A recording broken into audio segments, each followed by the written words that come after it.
Boa noite. Boa noite, tudo bem, pessoal? Nós vamos começar a nossa live agora. Vamos conversar com as duas mães atípicas, eu e a Fabiana. A Fabiana já entrou. Vai dar início à nossa live sobre maternidade atípica e ativismo. Vamos chegando, pessoal. Boa noite, Pedro. Boa Oi, noite, Fabiana. tudo bem? Tá Tudo muito jóia? E forte você? essa luz, você tá me enxergando bem? Que eu tô num lugar um pouco escuro e eu pus uma luz meio improvisada, tá bem assim? Ou você Tá, acha tô te melhor? enxergando. Senão vai ficar muito escuro, né? É, melhor com a luz. Tá bom. Então vamos lá. Tudo bem? Como é que tá aí? Tudo bem, tudo bem. Hoje é um dia especial para nós, né? Isso. Inclusive fui convidada hoje para dar a minha contribuição na numa reportagem, né, numa matéria sobre o Pitt Hopkins, no jornal de grande circulação aqui do Ceará, e Uhum. fiquei muito feliz com isso, né, porque a gente precisa muito dessas divulgações, muito da preocupação Exatamente. das pessoas.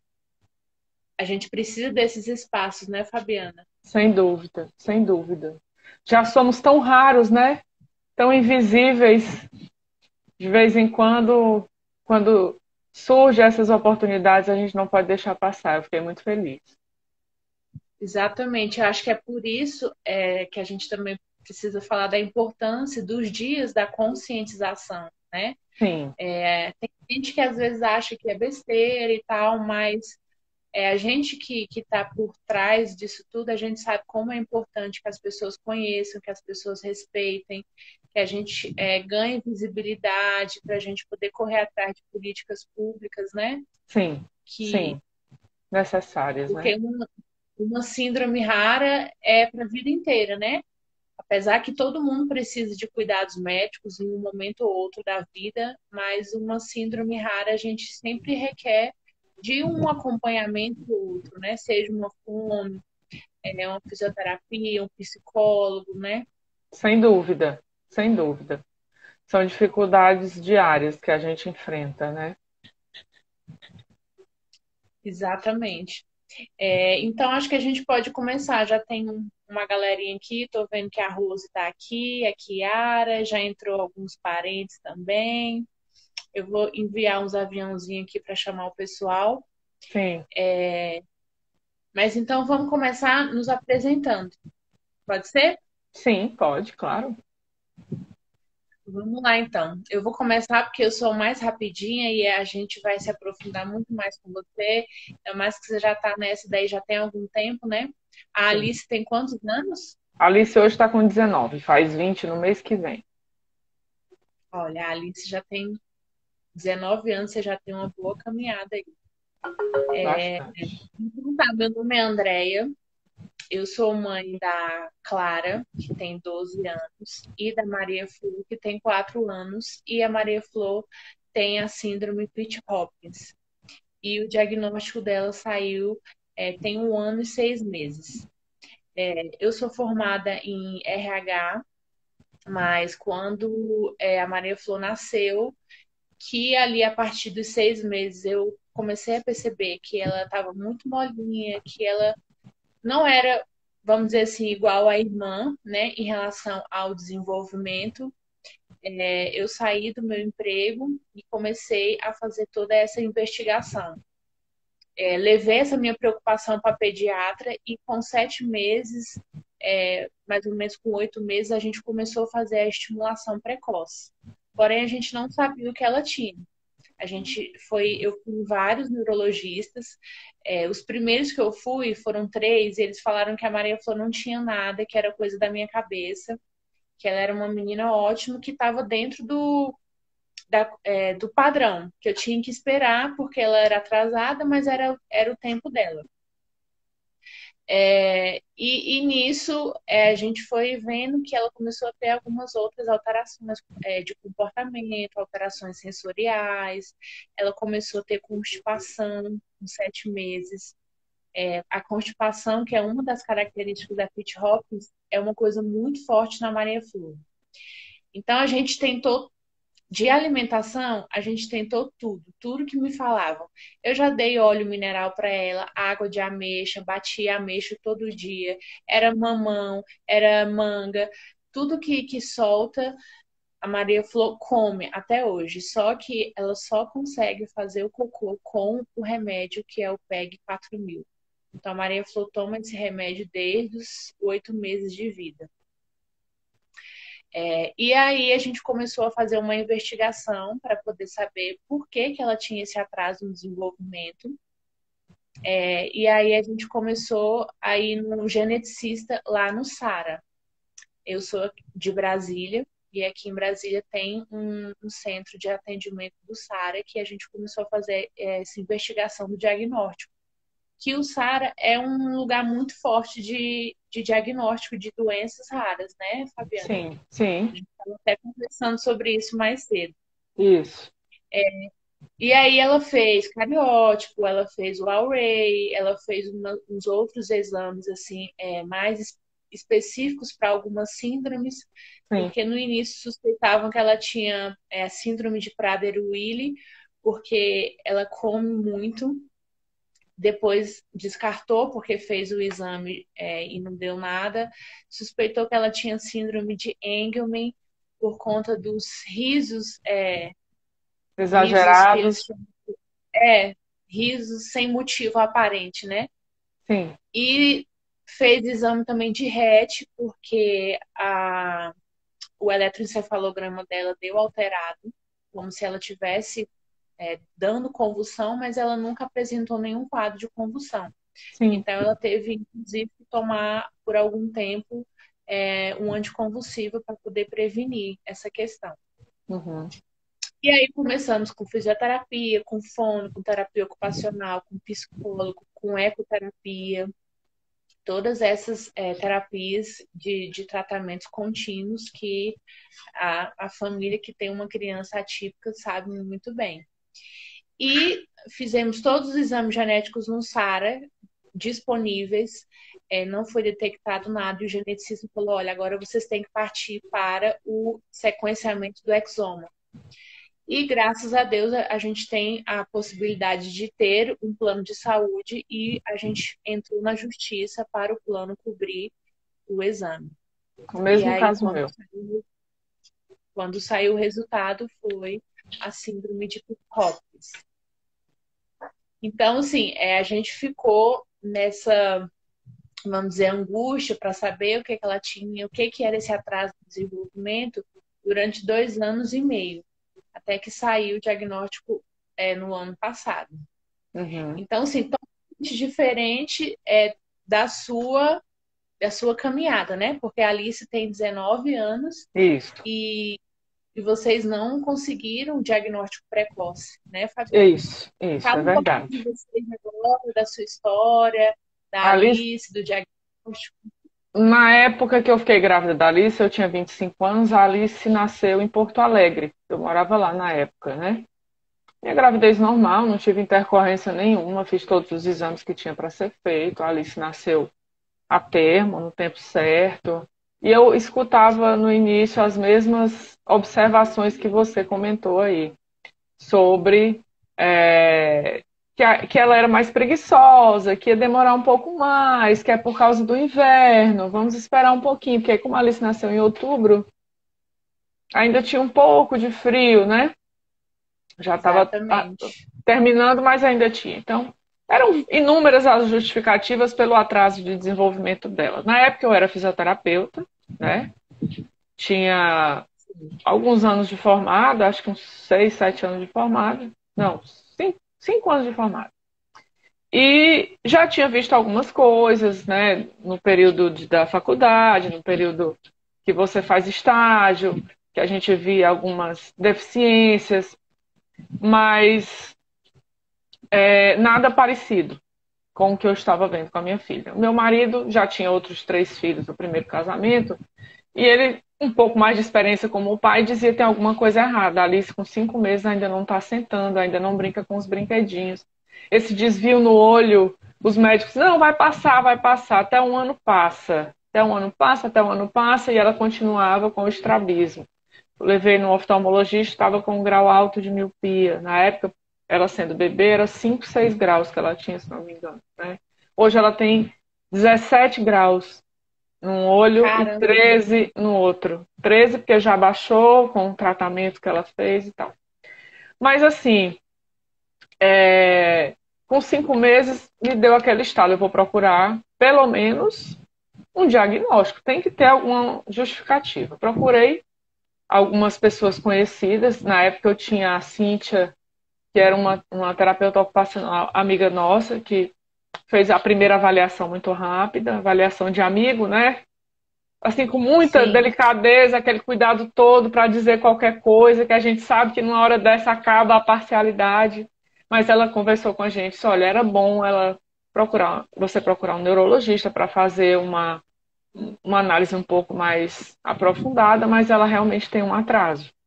E aquilo cai na cabeça da gente como uma bomba atômica, né? Você fica sem chão. Todos aqueles projetos que você tinha para o primeiro filho, para a primeira filha, de fazer balé, de não sei o quê, lá, que eu acho que toda mãe no fundo acaba tendo, estava indo Aquela por água idealização abaixo. do filho, né, Tatiana?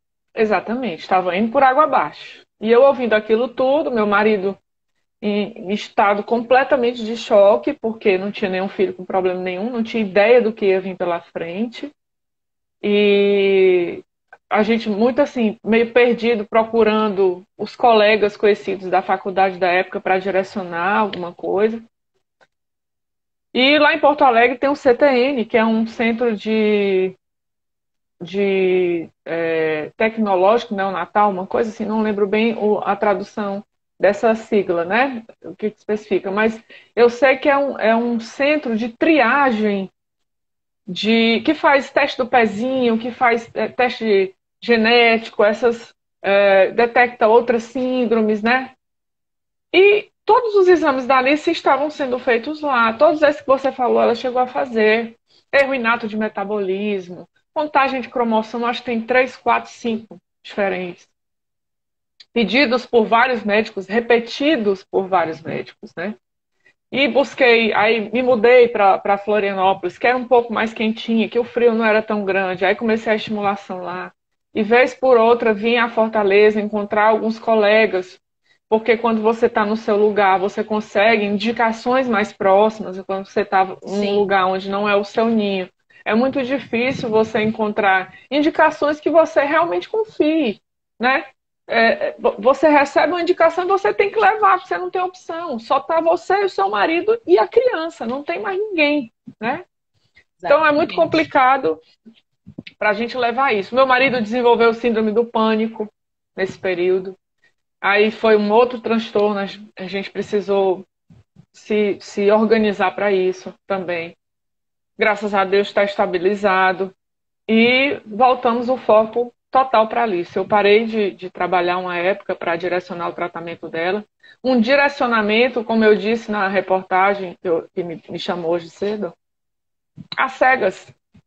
Era um tratamento de estimulação precoce que poderia ser usado por uma criança com paralisia cerebral, que poderia ser usado por uma criança com atraso neuropsicomotor qualquer, mas era o que eu tinha para hoje, como a gente costuma dizer, né? Então, Exatamente. vamos fazer. Se só tem isso, vamos fazer. Aí, o que é que eu comecei a buscar? Vamos procurar especialistas. Levei neuropediatra, em neurologia especialista em distúrbios cerebrais, em ondas não sei das quantas, e fui levando. Leva aqui, leva ali, leva aqui, leva ali. Ressonância magnética, eletroencefalograma, inúmeros. E não dava nada. A Alice nunca teve uma convulsão, graças a Deus. A parte intestinal dela é o oposto do que geralmente é. Na verdade, ela não se constipa, ela não fica constipada, ela tem crises de disenteria grandes, que são controladas com medicações e com alimentação bem restrita. E só que veio apresentar mais na fase adulta, né? Então, na fase mais nova, ela tinha muito refluxo. Eu tive que levar em gastro, que não sabia como tratar. Eu tive que trocar toda a alimentação dela. Então, assim, foram vários transtornos que a gente recebia, tentava resolver e passava para o próximo. Recebia, tentava Exatamente. resolver e passava. É assim, é um dia de cada A vez, Rose né? comentou que é a saga dos exames, né? E é isso. A Exatamente, gente é a saga dos exames. É a saga dos exames. e não para, né, Fabiano? Não, Porque não, não vai para. mudando de fase, passa para adolescência, aí surgem outras Isso. complicações. Quando foi em 2003, a Alice já tinha 3 anos, já tinha completado os 3 anos, eu voltei para Fortaleza, que eu sou de Fortaleza. Eu estava passando uma época em Porto Alegre. Meu marido tinha ido trabalhar lá. Voltando para Fortaleza, eu retomei alguns atendimentos. A Alice já estava mais ou menos direcionada, o tratamento dela mais ou menos direcionado. Já tinha alguns profissionais de estimulação precoce que já atendiam ela aqui. A Eda, que foi uma profissional maravilhosa, terapeuta ocupacional, que ficou com a Alice até ela andar, né? E foi, nossa, foi um ganho imenso para a gente ela ter andado, porque a gente ficava sempre se cobrando, meu Deus, como é que essa criança vai ser quando crescer um pouco mais, as dificuldades de dependência que ela vai ter. Vamos tentar fazer o máximo possível para que ela fique o mais independente que ela puder, né? A fala sempre foi muito difícil, a apraxia verbal dela é grave, mas ela não tinha problemas respiratórios, não teve, graças a Deus, nenhuma vez. Então eu focava muito nessa estimulação motora, né? Desculpa. Sim, Não só na motora, o cognitivo também, a gente percebe que ela, até hoje, ela tem uma preservação grande desse entendimento. Ela pode não conseguir responder, mas ela tem um entendimento bem legal. E isso só trouxe benefícios para o avanço para a evolução dela, né? Enfim, continuamos aqui em foi com Fortaleza. quantos anos, Fabiano? Com 3 anos eu vim para Fortaleza e recomecei. Aí ela já ia para a escola em Florianópolis, que por incrível que pareça é a coisa assim mais que até hoje me me constrange é ver que ainda existem escolas que negam pessoas com deficiência, né? Que justificam a falta de vaga com mais absurdas, os mais absurdos relatórios, né? Mas são questões ainda que acontecem. Só que lá ela estudava numa escolinha, uma escola grande, mas que era atendia pessoas com deficiência. Tinha pessoas surdas, crianças com Down, já era mais avançado, né? Em especial. Não, era uma escola regular. Ah, tá, regular. Então ela Era era, uma vamos dizer escola assim, regular. inclusiva, né? Como o pessoal gosta de chamar. Isso. Mas já naquela época já era, né? Isso em 2003. Enfim, quando eu cheguei aqui em Fortaleza, eu tentei colocar a Alice novamente na escola, para que ela não perdesse o que ela já tinha ganho, né? Porque estava muito boa a evolução dela. E a escola ajuda muito com a convivência com as outras crianças, né? Aquela fase de repetir as atitudes do outro. Pois bem, eu tive uma dificuldade grande para encontrar a escola para a Alice. Durante um ano, é muita porta na cara, porque ela não andava ainda, ela usava fralda, ela tinha 3 anos. E as escolas achavam aquilo muito difícil de manter. Ia ter uma pessoa só para ela, ia ser muito desperdício e tal e tal. Enfim. Fiquei um ano e consegui. No início do ano, ela começou a escolinha, continuando os atendimentos. E em março do mesmo ano, a Alice andou pela primeira vez, com 3 anos e meio. 3 anos e Foi, meio. foi maravilhoso, é uma das poucas sensações indescritíveis que eu posso dizer que eu já passei na minha vida. Porque a gente espera tanto que um filho caminhe, né? Mas às vezes a gente, É, quando eu tenho uma outra filha, então quando a criança anda naquele momento normal, vamos dizer assim, habitual, talvez a gente não dê a mesma importância que a gente dá para um ganho com um filho assim, não é? sim, exatamente. Pelo menos Parece eu que a acho. conquista, né, deles Vem É, assim é, em dobro, né? Parece que a isso, gente tem uma coisa assim em dobro, é bacana mesmo. E a gente verdade. comemora tudo, né? É. Diferentemente dos filhos típicos, que geralmente a gente não costuma assim comemorar, por exemplo. Maria Flor, quando começou a segurar a mamadeira sozinha e tomar, eu achei incrível. Um espetáculo, tudo era um grito, né? Você tinha que gritar de felicidade, porque cada avanço era maravilhoso. E aí, o que a gente começou a perceber é que, com a estimulação da escola, ali estava ganhando mais.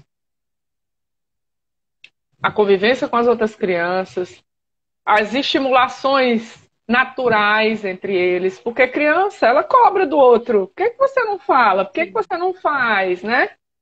Ela cobra naturalmente. E aquilo era muito bom. Passou um tempo e a família no meu ouvido. Por que você não leva para uma escola só de crianças, na época, especiais? Porque ela ia ser mais bem atendida, porque não sei o quê. De tanto eu ser cobrada, eu fiz contra a minha vontade.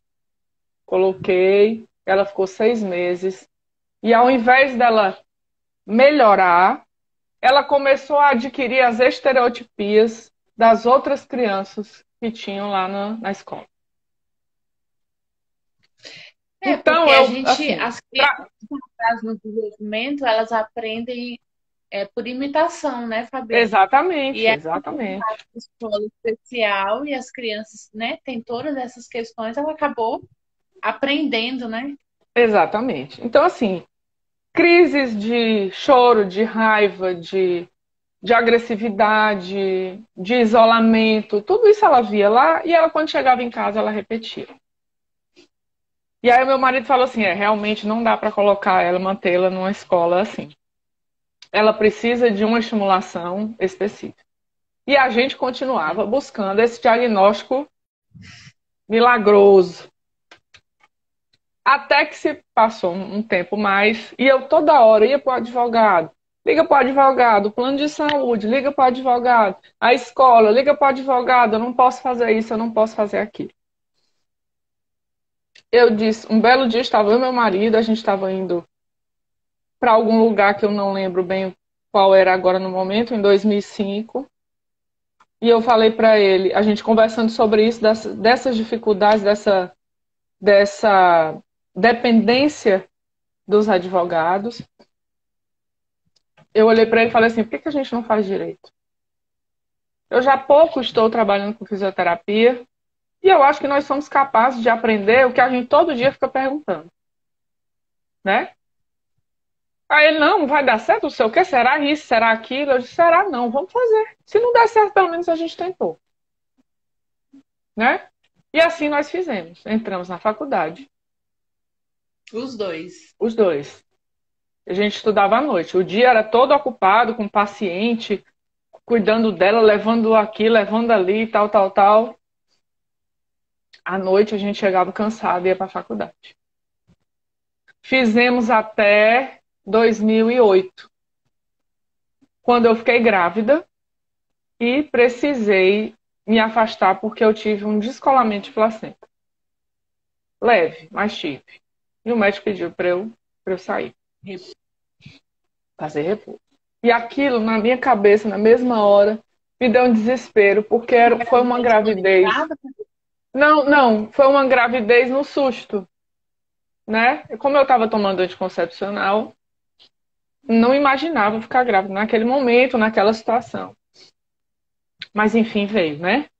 E como Deus é que sabe da vida da gente, não adianta discutir. Exatamente. E durante toda a gravidez, eu fiquei muito ansiosa, preocupada. Meu Deus, a gente não tem um diagnóstico da Liz, como é que vai ser? Será que isso é uma coisa genética? Se é que é incompatibilidade de genes? Meu marido tem descendência de árabe, eu tenho descendência de turco. De repente acontece, sei lá, a gente já tinha pesquisado tudo, né? Vocês tiveram aconselhamento genético, Fabiano? Não, porque eu não sabia o que ela tinha. Não, eu não Mas assim, tive. sabiam que ela tinha um atraso Mas Não no sabia a início justificativa. A Alice era tratada como um erro inato de metabolismo ou como uma paralisia cerebral não identificada. Um atraso neuropsicomotor, sem diagnóstico fechado, durante todo esse tempo. Então, não tive aconselhamento nenhum. Eu sei que pedi muito a Deus que me iluminasse, me desse todo o apoio possível e o que tivesse que acontecer, que eu estaria disposta. Graças a Deus, minha filha nasceu, hoje ela tem 12 anos, a Isabela, nasceu em 2008. E eu acho que eu estimulei ela tanto, tanto, tanto, mais do que a Alice, que hoje às vezes eu falo que ela fala demais, sabe? Ela porque viveu quando a gente numa. tem conhecimento é diferente, né, Fabiano? Não Por é? exemplo, se eu tivesse um filho agora, um filho, eu também ia estimular. Ela viveu num ambiente de excesso de estimulação tão grande, né? Que tudo dela é precoce. Tudo dela foi precoce. O nascimento dos dentes, o andar, o falar, sabe? Foi tudo muito precoce. Porque ela acabava entrando naquela estimulação da Alice. Então, era inevitável. Eu tinha muito medo que ela não andasse, que ela não falasse. Então, aquilo me consumia demais. Acho que é por isso que ela é ansiosa também hoje, né? Eu falo que ela é uma criança ansiosa. Mas, enfim, graças a Deus veio bem. Só que eu já tinha parado direito. Aí eu só pude voltar ao direito depois que a Isabela nasceu, em 2012. Voltei em 2012. Fiquei em 2013. Em 2013, em junho de 2013, eu tive um aborto retido. Meu marido tinha feito vasectomia depois da Isabela. Aquilo foi um horror, porque ninguém entendia nada, né? Era até uma situação muito difícil para mim. Ele foi no Nossa. médico e a vasectomia dele tinha revertido. E o meu aborto retido foi descoberto que eu tinha trombofilia. O médico ainda Nossa. perguntou: eu não sei como é que você teve duas filhas. O risco que você correu foi muito grande. Então, assim, são acontecimentos, né, inusitados que você não espera de jeito nenhum ouvir, lógico, mas que a gente vai, às vezes, trazendo, botando dentro da sacolinha da vida, jogando nas costas e carregando. Tá aqui, então Claro. vamos levar. Não dá para jogar no chão, deixar para trás, aconteceu, vamos para frente. Em 2014, voltei para a faculdade. Terminei direito em 2016. Eu comecei em 2005, mas terminei em 2016. Com todas as ajudas dos meus professores maravilhosos, meus amigos que me ajudaram também. Muito, muito, muito. Pessoas assim que eu guardo até hoje no coração, sabe? E, As Fabiano, pessoas. Hã? quando você terminou o direito, então você já começou na sua cabeça, na sua mente, eu vou me especializar no direito das pessoas com deficiência? Ou não Não, passava pela sua cabeça? não. Não, é assim, eu fiz o direito pensando nessas situações da Alice, mas quando você entra na faculdade de direito, você se encanta com algumas coisas. Você se encanta com o direito penal, você se encanta com o direito consumidor, você se encanta com várias coisas, né? E eu não imaginava em me especializar tão cedo. Eu ia fazer pós-graduação, eu queria muito direito militar, porque fazia parte da minha família, meu avô era militar, então aquilo vinha junto no meu sangue, entendeu? E a partir da formatura, eu comecei a buscar dentro da OAB uma comissão, que me disseram que existem várias comissões temáticas em defesa de várias coisas que você podia olhar, de repente tem alguma que te interessa. E eu entrei na comissão de direitos, de defesa dos direitos das pessoas com deficiência. Foi ótimo, foi maravilhoso. Pessoas amabilíssimas, eu conheci muita gente legal, muita gente envolvida mesmo, de corpo e alma, que sofre na pele muitas coisas, que tem filhos, tem parentes, são pessoas com deficiência. e que me mostraram assim: ei, você não está sozinha. A gente passa pela mesma coisa. Coisas até piores que você nem imagina. E lá dentro eu comecei a perceber que além dos que conviviam comigo e além de mim, outros tantos que não tinham a condição financeira que eu tenho, que não tinham um plano de saúde para arcar com as despesas médicas, que tinham que se virar com o que tinha disponível. Exatamente. Que acordar de madrugada, de ir num posto de saúde, de não ter um medicamento, da criança ter a convulsão e não saber o que fazer, de não ter um médico para orientar, de não ter aquele médico fixo para fazer o acompanhamento da criança, do filho ser A gente recusado de ir fala, para a escola. a gente fala de um lugar privilegiado, Fabiana. Nossos filhos têm plano de saúde, né? Então, mesmo que algum profissional ou outro não tenha sido tão bom e tal, mas elas tiveram esse acompanhamento, né? E quantas pessoas a gente vê, a gente conhece que não tem esse acompanhamento, que Sim, precisa ir para a rede pública, e na sim. rede pública é muito escasso esse tipo de atendimento das pessoas com Muito, deficiência, né? muito, muito escasso e outra. Às vezes nem existe. Às vezes nem existe. E as pessoas não procuram, não é por falta de vontade ou de interesse, é porque não tem. É Tem. porque não tem, é verdade. A gente falando sobre isso, a gente teve uma conversa mais cedo e eu pesquisei na internet sobre centros de referência que Sim, ajudam no tratamento das doenças raras.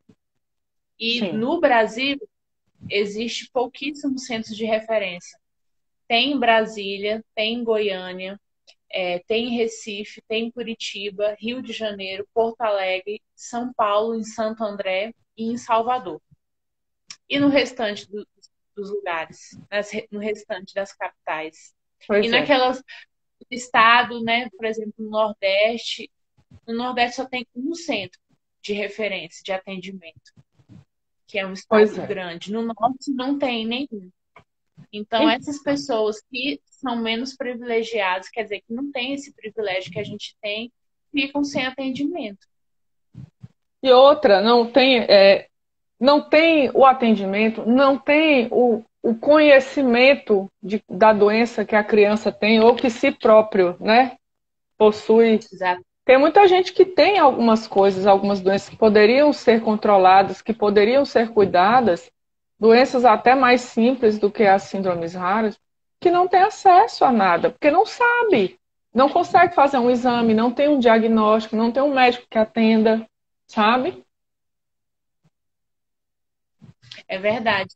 E em relação ao diagnóstico, quando que saiu o diagnóstico da Alice? A Alice tinha quantos anos? Pois bem, depois de 2016, quando eu comecei toda essa minha luta e tal, eu voltei a buscar o diagnóstico da Alice, que eu tinha dado um tempo, os médicos diziam, não, vamos esperar um pouquinho, ela está se estressando muito, a gente está exigindo demais de vocês, vamos dar um tempo, vamos esperar um pouquinho para a gente descobrir. Continua o tratamento, vá fazendo o que for possível. E aí a pediatra dela me indicou um médico maravilhoso, doutor André Pessoa, a pediatra dela, a doutora Roseni, que atende desde que eu cheguei em Fortaleza, quando ela tinha 3, 4 anos. A doutora Roseni disse, olha, nós já tentamos de tudo, mas a gente ainda não tentou o doutor André. Vamos procurar o doutor André, que ele já descobriu algumas síndromes raras aqui em Fortaleza, no Ceará, porque ele é um pesquisador, ele gosta de, vamos dizer assim, investigar, né? Ele gosta do diferente, do que ainda ninguém conseguiu. E eu fui no doutor André. E ele me pediu um único exame, que foi o sequenciamento de exoma, que eu ainda não tinha feito. O cara sabia mesmo, né? E isso foi em 2017. Eu fui na consulta em 2017, ele me deu todos os documentos necessários, aonde eu deveria fazer. Em janeiro de 2018 eu fiz, a Alice ainda tinha 17 anos, fizemos os exames, eu mandei o material pelo correio, foi feito em São Paulo, laboratório em São Paulo, e recebi o diagnóstico em março. Eu não sabia se eu ficava feliz, se eu ficava com raiva, se eu ficava triste, porque assim, era uma miscelânea de sentimentos, porque eu briguei tanto a vida toda, a vida da Alice inteira, por um diagnóstico, para poder direcionar o tratamento dela, e de repente, com um único exame, eu consegui fazer e descobrir, né? Agora, claro que eu tive que pagar do meu bolso, depois judicializar, como a gente já tinha conversado, né, no início da live.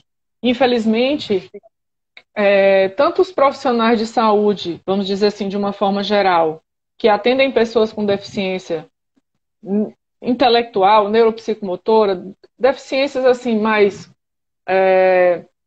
não vou dizer esquecidas, mas desconhecidas, né? Eles são despreparados. Eles são despreparados para solicitar exames, para solicitar a busca de um diagnóstico, eles não estão conseguindo direcionar bem os exames para que a pessoa não chegue ao patamar que eu cheguei de esperar esse tempo inteiro.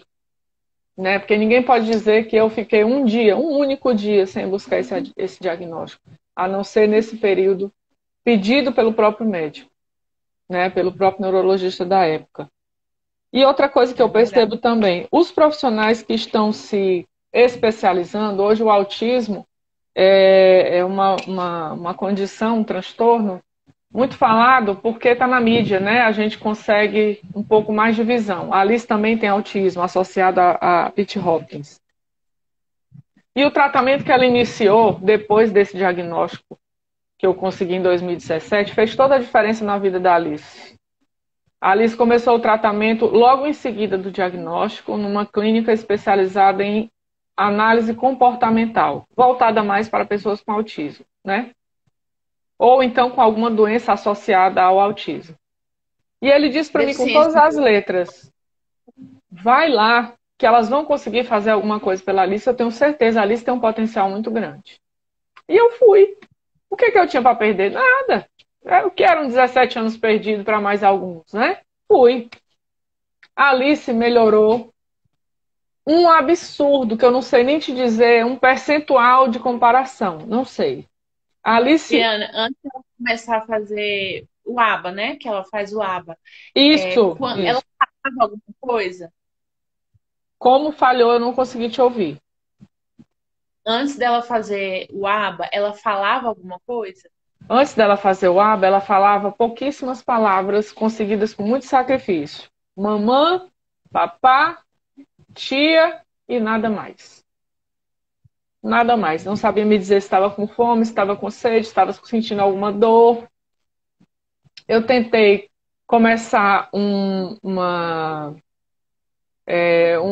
comunicação alternativa com ela, através do Livox. No início deu certo, mas depois, pela falta de destreza, eu não sei dizer bem o que aconteceu. É um sistema muito bom, muito interessante, mas que não deu muito certo com a Alice. E quando eu comecei lá, com essa técnica ABA, que ela começou em 2018, em março de 2018, a Alice hoje nós estamos com o quê? 2 anos e meio? 2 anos e meio de tratamento. A Alice tem 19 ainda. A Alice hoje tem 33 palavras no vocabulário dela. Nossa, que evolução, viu? Evolução enorme.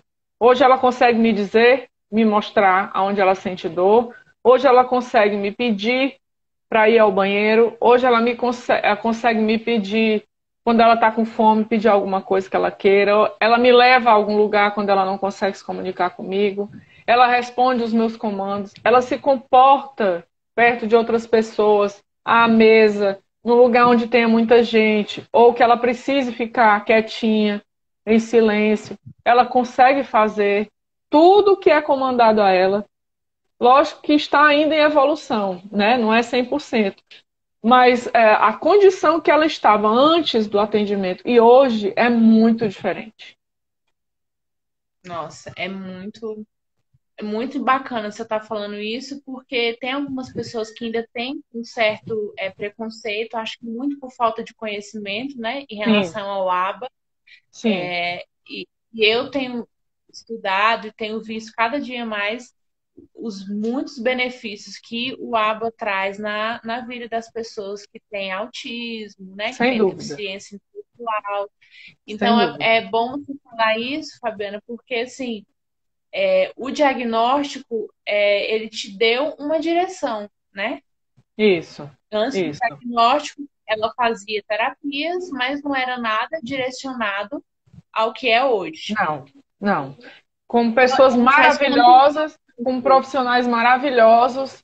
Eu não tenho o que dizer sobre nenhum deles antes do atendimento atual. Muitos me ajudaram demais, demais, demais, demais. Melhorou muito a vida da Alice na época, mas não era específico, não tinha um direcionamento, como eu disse, né? Teve uma pessoa que perguntou aqui sobre qual foi a justificativa do plano de saúde para negar o sequenciamento e também o tratamento, né? Que eu pago particular até hoje, Deixa eu ainda colocar aqui. esperando. Então, Tivemos que entrar com ação judicial para conseguir fazer o exame. exatamente. Deu como justificativa que não tinha obrigação de fazer por causa dos resultados anteriores que haviam sido negativos. Não, no meu caso, a justificativa que o plano de saúde deu foi que não fazia parte do rol da ANS. Sim. Essa é a justificativa muito comum, né, Fabiana? É, Eles negam, exatamente. inclusive negavam o ABA, né? Agora o ABA já está sendo aceito em vários planos. Mais ou menos, mais ou menos. A gente ainda tem algumas dificuldades. Eu tenho alguns clientes que estão Que em passando por Brasília, dificuldades para fazer os atendimentos dos seus filhos, porque os planos de saúde não querem limitar a quantidade de sessões de atendimentos, querem limitar os dias de atendimento, e isso não pode, não tem condição. Você não consegue tratar um autista ou uma pessoa com uma doença rara que tem um atraso neuropsicomotor 2 vezes por semana. Não tem como, é impossível. a É Alice faz impossível. quantas horas de ABA? A Alice faz todos os dias, durante o período da manhã, um expediente em casa, de 9 ao meio-dia, de 9 às 11, mas a terapeuta se estende um pouco mais, que auxilia na hora da alimentação, então eu conto até meio-dia, né? De 9 ao meio-dia, e à tarde ela ia, agora, antes da pandemia, né? Antes da pandemia, ia para a clínica fazer o contraturno e ficava das 2 às 5 da tarde, todos os dias, de segunda a sexta. Entendi. Então ela faz muitas horas. Isso. Diana, eu vou fazer umas perguntinhas mais curtinhas para a Certo. gente poder também falar sobre sua caminhada no ativismo, né? Vamos dizer assim. Sim. Teve uma pergunta aqui falando sobre o ABA. Fale mais Hum. sobre o ABA. O ABA é uma ciência que é a análise do comportamento humano, né? Então, assim, tem algumas profissionais que têm esse curso, como psicólogos, tem esse curso, terapeutas ocupacionais, fono, Sim. e agora também ligada ao ABA tem o Denver, né, que também é uma outra abordagem e que Sim. ensina as crianças, né? E aí, no caso da Alice, por exemplo, ela teve essa evolução por conta do ABA, né? Sim. Mas a evolução enorme. Quem conhecia a Alice antes e quem conhece a Alice E, hoje, tem várias pessoas, amigas, familiares aqui também, que, que podem atestar, escrever. Quem conhecia a Alice antes e quem conhece a Alice hoje sabe a diferença que fez. Muito grande. a Alice, ela usa fralda? A Alice usa. Ela está num processo de desfraude já bem longo. Mas como ela tem essas questões de disenteria, de desorganização gastrointestinal, é muito complicado. Que às vezes ela até consegue, a maioria das vezes ela consegue chamar para ir ao banheiro e tal. Mas em alguns momentos ela não consegue. E aquilo frustra ela, sabe? Ela fica se sentindo fracassada. Você percebe no olhinho dela que ela não conseguiu, aí se aborrece, né? E aí é muito difícil, mas ela tem conseguido algumas coisas, algumas melhoras. Mas ela usa sim fralda ainda. Entendi. E ela ainda está na escola ou ela agora faz só o ABA? Então, ela ia à escola até o dia que eu recebi o diagnóstico. Que aí o médico olhou para mim e falou assim: vamos suspender a escola um pouquinho e vamos tentar tirar esse atraso desses 17 anos. Eu sei que não vai ser 100%, porque a neuroplasticidade dela não é a mesma. Ela não é mais um bebê, ela não é mais uma criança, ela tem muito mais de 5, 7 anos. Então, por mais que a neuroplasticidade que a gente fale, que são aquelas condições que a pessoa tem ainda pequenininha de aprender, né? Se fala hoje que a neuroplasticidade ela não acaba na infância, ela continua até a fase adulta, idosa, porque senão a gente não aprenderia mais nada. Mas a parte principal da neuroplasticidade, a Alice perdeu nesse meio tempo. Então, ela não ia conseguir reverter todo o quadro dela assim, tão rápido. Mas eu vou lhe dizer, eu realmente me surpreendi. Me surpreendi com o que ela me mostrou. E ela fica super feliz. Eles são felizes, né? A síndrome de Pitt-Hopkins é a síndrome da felicidade, porque eles sorriem muito. Mas ela fica muito feliz e satisfeita quando ela consegue alguma coisa a mais. Muito feliz. Ela tem ou teve alguma questão em relação ao sono, de não dormir direito, Não, de não. Graças a Deus, não. A Alice tem um sono muito tranquilo.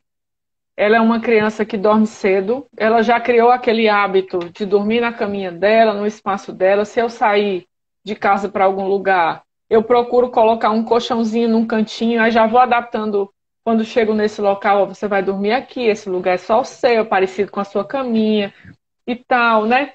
E ela vai se organizando e fica. Então, a Alice dorme por volta de 7 horas da noite e acorda somente às 7 da manhã, 6 da manhã.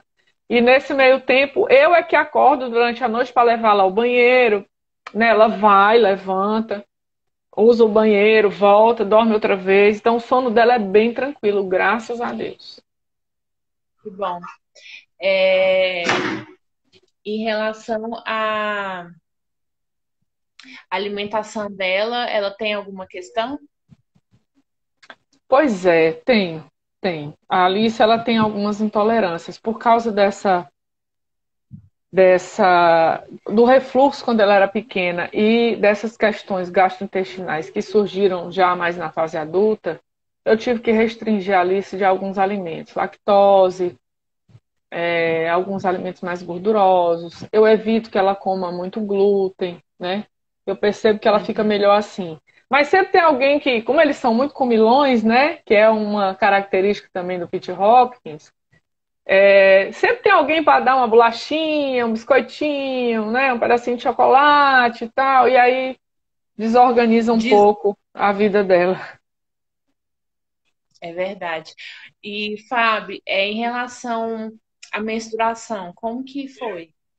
Então, tem uma pessoa perguntando se ela anda sozinha. Anda sim, ela começou a andar com 3 anos e meio. Graças a Deus ela anda sozinha, sobe e desce escada. Mas foi ao longo de todo um tratamento, né? Com relação à menstruação dela. A Alice, como toda mocinha, iria acontecer, né? E eu já estava esperando por isso. Só que quando surgiu essa fase, ela teve muito desconforto. Ela tinha muita cólica, ela se sentia mal, ela sentia dores, ela desmaiou uma vez, provavelmente pela condição em que ela estava, por causa do da dor que ela estava sentindo, né? E aí levei até um ginecologista que me receitou um anticoncepcional de 3 em 3 meses. Era uma coisa assim mais esporádica, só que duraria, era um hormônio fortíssimo, né? Mas enfim, resolveu o problema dela? Em parte. Ela começou a engordar demais, aí já estava com. Você percebia que ela estava com dificuldade de caminhar, porque eles têm muita flacidez muscular, eles têm pé chato muito grande. Então, trazia outras dificuldades, né? E ela engordou 10 quilos. E eu voltei até o médico e falei, eu não tenho condições, está muito complicado, a Alice não está legal assim. E aí eu retirei esse e estou dando um anticoncepcional de comprimido, né? Só que ele é diário, ele é bem fraquinho para mulheres que amamentam e foi o que resolveu a vida dela. Ela não menstrua, mas ela também não tem cólica, ela também não se irrita e voltou ao peso normal e está se sentindo muito bem, muito melhor. Alguém perguntou aí alguma coisa se eu acho que se meu marido terminou o curso, né? Acho que É, foi isso. Não, ele não terminou porque no período, como eu disse, ele desenvolveu o síndrome do pânico e no período ele tinha que trabalhar e depois tinha que ir para a faculdade e ele não estava conseguindo e essa medicação estava alterando muito o sono dele e ele estava ficando muito, vamos dizer assim, assoberbado de afazeres e ele acabou desistindo. Mas é assim, do meu lado o tempo todo, firme e forte, vai lá, faz isso, faz aquilo, é o tempo inteiro apoiando, né? Não tem como não ser. Fabiana, agora a gente tem pouquíssimo tempo, nossa live está quase Sim, acabando. eu falei Queria para que a gente você que falasse. precisa fazer mais, né? Porque é muita Não, coisa para falar. falar um pouquinho agora mais sobre a sua formação, sobre a sua luta com as pessoas com deficiência. Você tem algum escritório de Sim, eu não advocacia? terminei de falar, né? Eu esqueci de falar aquela parte da. Você me perguntou sobre a minha especialização, né? Eu estava num congresso de direito consumidor, que os meus amigos acredito que estão aí, doutor Alexandre, que é presidente da Comissão dos Raros. Muito obrigada, doutor Alexandre, pelo apoio. Hoje ele publicou a nossa tagzinha. Apesar de eu não fazer parte dessa comissão aí, porque também eu não tenho mais tempo, mas prometo que a gente conversa depois. Na época que eu fui para o Congresso, eu tinha um professor muito querido que me ajudou no meu TCC na época do trabalho, da graduação, doutor Renato Porto. E ele foi fazer uma palestra lá e falando sobre propósito para jovens advogados, né? Que eu ainda sou uma jovem advogada, me formei em 2016. Não sou eu digo que eu não sou uma advogada jovem, mas sou uma jovem advogada. E ele me deu um estalo. Aí começou a falar sobre propósito, o que é que você quer para a sua vida de advogado, você quer fazer o quê, quem você quer defender, e começou a dar exemplos de pessoas que tinham se especializado em coisas muito específicas, né?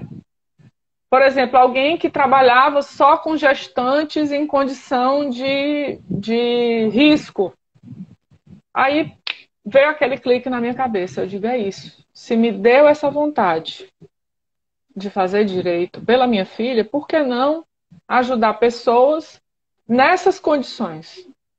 Com doença rara, com autismo, com dificuldades com plano de saúde, em busca de tratamento, em busca de diagnóstico, as coisas que eu Sim. passava e que eu passo, né? Vamos dizer assim. Por que não ajudar a quem precisa, se eu sei como é que funciona, né? Então, agradeço demais a ele todos os dias que a gente se encontra aqui, por acaso, nas lives e nos congressos da vida. Eu agradeço demais ele ter me dado esse clique. Né? O meu marido também me apoia demais nisso. Ele dizia o tempo inteiro, você precisa especializar em direito médico, a gente passou por tanta coisa, não é possível. Tem muito mais gente passando por isso por aí. A gente precisa ajudar essas pessoas. Você precisa ajudar essas pessoas.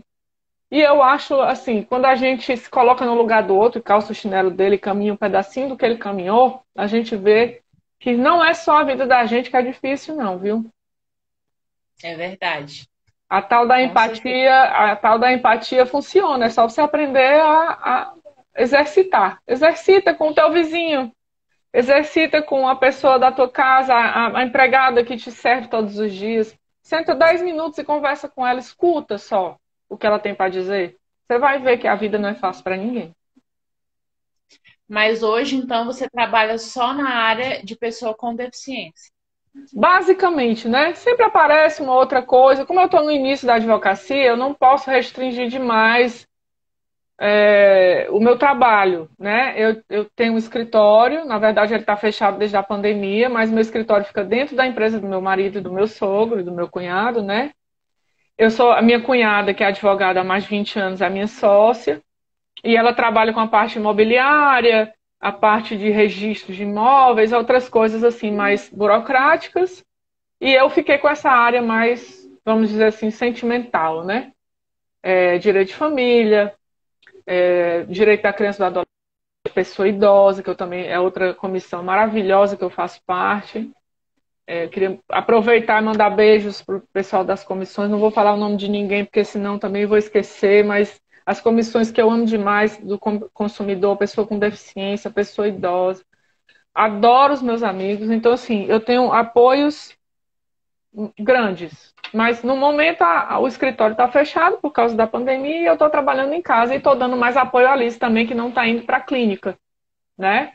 Ela está ficando em casa, está fazendo os atendimentos online e, por incrível que pareça, foi maravilhoso os atendimentos online para ela, porque ela se adaptou super bem, ela continua avançando, né? E vendo, acho que o pai e a mãe em casa, a irmã em casa, também fazendo aula virtual, aquele ambiente, né? Mais familiar, com mais a presença da gente o tempo todo, para ela foi muito bom. Para nós também, né? Claro. Assim, depende um pouco. Para mim não foi muito bom, não, porque a Maria Flor não consegue fazer atendimento online, né? Então, Pois a é. gente ficou ali uns 4 meses em casa e ela já começou a se desorganizar e tal. Ela tem Sim, umas questões sensoriais, né? Então, para ela é mais difícil. sim, A gente sim. teve.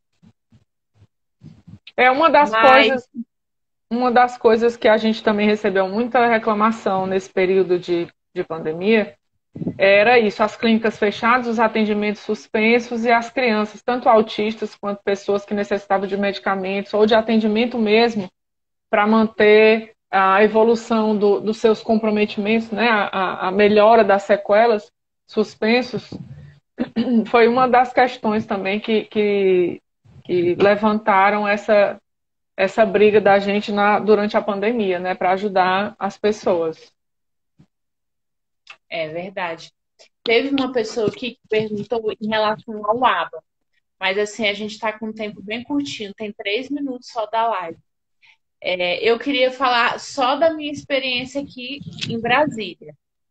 Aqui a gente teve que entrar na justiça há 2 anos atrás para poder. Há 2 anos atrás, não, há um ano atrás, para poder conseguir algumas terapias. Dentre elas foi o ABA.